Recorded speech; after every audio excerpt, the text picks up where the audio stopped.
An agreement to fund the government. Thanks for joining us. I'm Joshua McKee, and this is ENN Now. And I'm Melissa Carter. The Associated Press reports that a group of senators is poised to end the weeks-old government shutdown. The potential deal began when a group of moderate Democrats agreed to drop their opposition to reopen the government without guarantees that healthcare subsidies would continue. The Senate conducted a test vote to move forward to pass a compromise to fund the government. And senators also agreed to hold off the voting on the healthcare subsidies, but Republicans will promise to hold that vote before the subsidies go away. The agreement would also reverse the mass firing of government workers and would give back pay to employees who lost pay during the shutdown. As the shutdown continues, there is still uncertainty around food benefits. ENN's Courtney Moses explains how local businesses are stepping up to help. Homeland grocery stores around the U.S. are participating in food drives to help those who rely on SNAP benefits. An Oklahoma City store manager told K4TV that he has seen the struggle firsthand, and some of his own employees rely on SNAP. Homeland stores have bins in which shoppers can take or leave food. K4 says that the effort is especially important as the holidays approach, and people typically spend more money on food. The Oklahoman reports that nearly 100,000 people in this state could see their health insurance premiums go up if the subsidies go away. ENN's Charlie Brookhuizen-Horn has the details. Americans who buy health insurance through the Affordable Care Act can expect to see an average increase of 30% in their premiums. KJRH reports that the increase is the largest since the law took effect over a decade ago. Premium increases for Oklahomans range from 15% to 70%. An Oklahoma Insurance Department official told KJRH that expiring premium tax credits and overall inflation led to a perfect storm for Oklahomans who buy health insurance on the private marketplace. The U.S. Supreme Court has denied a request to overturn its 2015 decision to legalize same-sex marriage. The most recent case centers around a former county clerk in Kentucky who refused to issue a marriage license to a same-sex couple, citing religious opposition to the union. Some gay rights advocates were concerned that the court might revisit the landmark ruling because of the appointment of additional conservative justices in the last decade.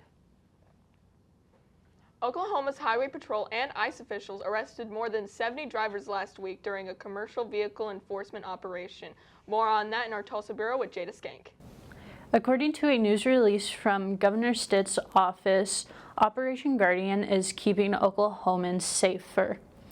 The governor said to operate a commercial vehicle, you must be here legally and be able to understand English. Earlier this week, OHP and U.S. Immigration and Custom Enforcement did a 15-hour operation on I-40 in the eastern half of the state. Officers made over 500 contacts. 70 illegal immigrants were taken into custody. 34 of those were operating large commercial motor vehicles. A similar operation took place on the western side of the state in September. In Tulsa, I'm Jada Skank. A new law takes effect this month that puts limits on how close you can get to law enforcement officers while they are working. ENN's Matt Disney has details. The law requires the public to stay at least 25 feet away from law enforcement officers. Officers must first give a warning, and bystanders that refuse to move at least 25 feet away could be fined up to $500 and 1 year in jail. According to the Tulsa World, the law has been controversial, with some critics saying it is an infringement of the First Amendment and prevents civilians from observing police. However, the law allows people to record video as long as it doesn't interfere with or obstruct officer work. The winter weather is kicking in. Declan Buckner joins us in Tulsa with the weather. Happy Monday. You may spend the start of the week bundled in a blanket, but we will get much warmer as the week progresses. According to the National Weather Service in Norman, we can expect warmer temperatures and dry, windy weather Tuesday with a raised fire danger. Now don't worry, because it will not get too much colder Wednesday and Thursday, with the highs in the 70s and lows in the 40s. On Friday, it will be warmer with highs up to 80 and lows down to 60. So spend your Friday outdoors because you will not be able to this weekend, as we can expect cooler temperatures and even chances of rain. With your fall weather, I'm Declan Buckner. November is just beginning. That means there's plenty of activities in the community calendar with Carter Fowler. With the start of November, the BOK Center has presented a most intense collegiate wrestling tournament this Saturday to Sunday. Known as the National Duels Tournament, is a 16-team event with a total purse of $1 million.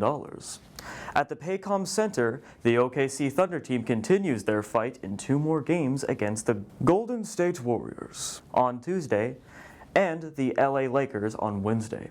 And for those artistic students and families, this epic field trip on Friday you won't want to miss. At the Fred Jr. Museum of Art, located in Norman, where students will explore over 20,000 pieces of art and unique rotating exhibits. That is all we have for this week's community calendar, so have an epic rest of your week. I'm Carter Fowler. That's all the time we have today. Thanks for joining us. And be sure to keep checking our website and social media pages for more news from our team of student journalists.